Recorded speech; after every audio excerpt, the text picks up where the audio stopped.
To all who come to this happy place, welcome.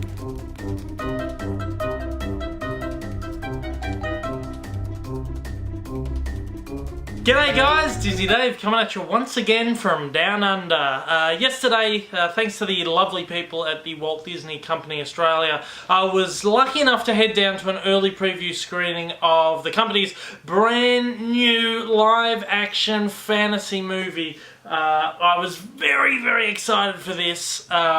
This is a movie I've been waiting for quite some time, for pretty much since I was a little kid. I've been waiting to see this. This isn't one of their newest animation to live action adaptation films, strangely enough, but it is another fantasy adventure movie based on an existing property. It is, of course, Roald Dahl's The BFG. Oh, check him out, look at him, that's the BFG. Oh, so cool. The BFG, of course, is, let me fix that there. The BFG is, of course, based on the book by Roald Dahl, which was published in 1982. It was a children's book, of course. Roald Dahl, he wrote some of the greatest children's literature of all time. I grew up on Roald Dahl's works. I mean, I'm sure that during primary school, my teachers read the entire catalogue of Dahl's children's literature while we were studying. The BFG was really tip of the top for me. This was pretty much my absolute favourite work of Dahl's. It's closely tying with Charlie and the Chocolate Factory and maybe George's Marvelous Medicine. But these books were wonderful to grow up with because they really sparked your imagination, and really, for me especially, they were some of the very first fantasy stories I suppose I'd ever heard, and really it just set my imagination alight. And I can always pinpoint these as being some of the earliest works that really opened my mind to other worlds and to just getting away to other places and just real pure fantasy. And I've been waiting for as long as I can remember for the BFG to hit the screen in a proper live action adaptation. And yesterday I went into the cinema so excited, and I walked out just completely happy and not let down one single bit by what I had seen. Of course, the BFG has been adapted once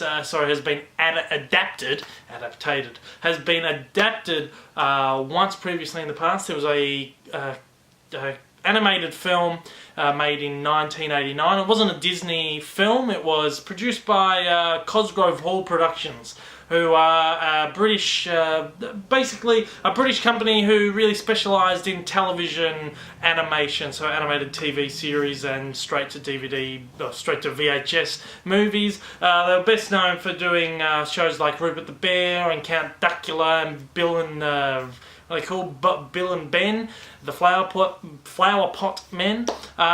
So they produced that cartoon film, and I grew up watching that as well. It was one of the things that the teachers made us sit down and watch. I should say, adding to that, it has actually just come out on Blu-ray here in Australia. Again, it's not a Disney product, so I'm not going to do a huge review or anything on it, but the animated version, the Cosgrove Hall version, the voice is done by David Jason in this, yeah, this is available, it's just come out, consequently, here in Australia. It's not Disney, it's been released by Roadshow Entertainment, the distributor on this, and Fremantle Media. So they have released that here in Australia, obviously to capitalise on the release of the new movie, quick buck. It's been available in the UK for a few years already. There's no US release, strangely, for that title. Well, not so strangely, because it's a British animation. So let's get back to the actual movie itself. This was absolutely fantastic from start to finish. The BFG is portrayed by Mark Rylance, who's a British actor. He hasn't really done a whole lot of notable works, but he's a really fantastic character actor. Probably most notably, he was in The Other Berlin Girl, and most recently starred in Steven Spielberg's Bridge of Spies. And again, consequently, this film has also been directed by Steven Spielberg. And this is the very first Steven Spielberg film for Walt Disney Pictures, the very first live-action film that Steven Spielberg has directed for the company.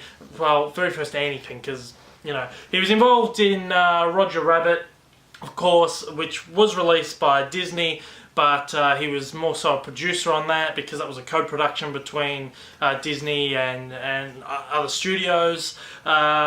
And he has also had his hand in a few titles that were released under Disney subsidiary companies like Touchstone and whatever. But this is the very first film he's come and specifically produced for Walt Disney Pictures. And this is a return for Steven Spielberg for the family-friendly fantasy adventure movies that we know him best for. Stuff like E.T. and like Indiana Jones.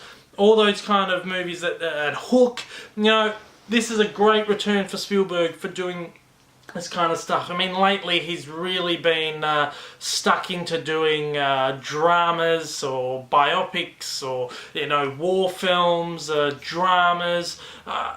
All credit to the man. His movies are fantastic. I've enjoyed just about every single Steven Spielberg movie I've ever watched, and I'm a huge fan of the man and his works. But this is a return for him back to sort of the style that made him, or one of the styles that made him a really popular and really prolific director. And it really does have Steven Spielberg touches throughout it. It really is a Spielberg adventure movie. John Williams, of course, is doing the score for this as well. You can't have Spielberg without John Williams with a movie like this. And the score is beautiful, and it really ties in with this movie. The animation for the BFG himself and the other giants is incredible. I'm guessing there's some kind of motion performance gone into this. I haven't read actually too much on the behind the scenes of this movie. There hasn't been a lot of advertisement or any of that kind of stuff for this movie, especially in Australia.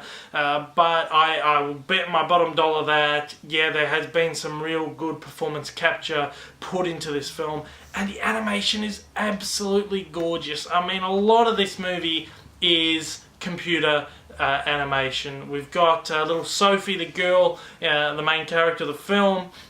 She's a human actress, so she's not animated. And there's a few other characters as well who are human performers who aren't in any kind of animation. But for the most part, our characters, being giants and all, they are computer animated or motion performance created. And I don't know, the performances in this movie are fantastic. Mark Rylance does an absolutely beautiful job at the BFG. At first I sort of thought, oh, this is a really weird take on the character. I don't know, there was something that was just a little bit weird about it for me, a little off. But 5 or 10 minutes in, I just fell in love with this character. This movie is action and adventure from the start. There is comedy for both kids and adults. There's lots of fart jokes, which I was sitting there cacking myself, absolutely laughing my head off. I had my 2 younger cousins next to me who are 15 and I don't know, younger, and they were laughing less than I was at these fart jokes. There's a lot of real adult humour in here as well that sort of the kids don't pick up on, and really that's the kind of thing that you want in one of these kind of movies. And if you're open to fantasy and adventure and all that kind of stuff, this is an absolutely awesome thrill ride for adults and kids. Strangely enough, having read the book, I'm sure I read the book or read the book multiple times as a kid, and I'm sure I watched the animated film multiple times as a kid.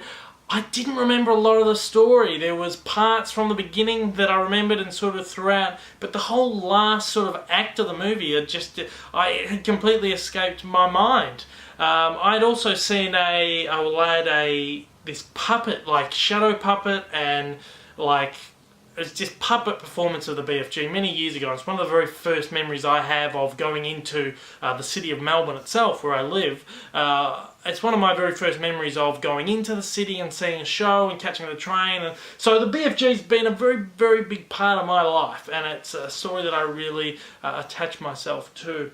Of course, the story is about the BFG is the big friendly giant. He's the only friendly giant who lives in the world, this world of giants, giant country, and every night the evil giants from Giant Country come out to England and they basically steal these kids from their houses and eat them up.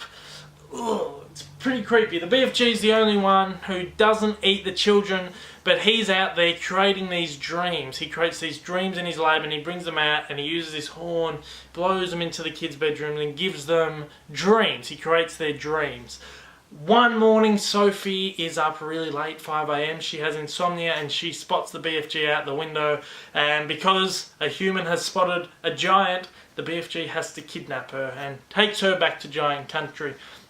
And sort of a movie about her understanding him and him understanding her and humans, and trying to discover how there can be I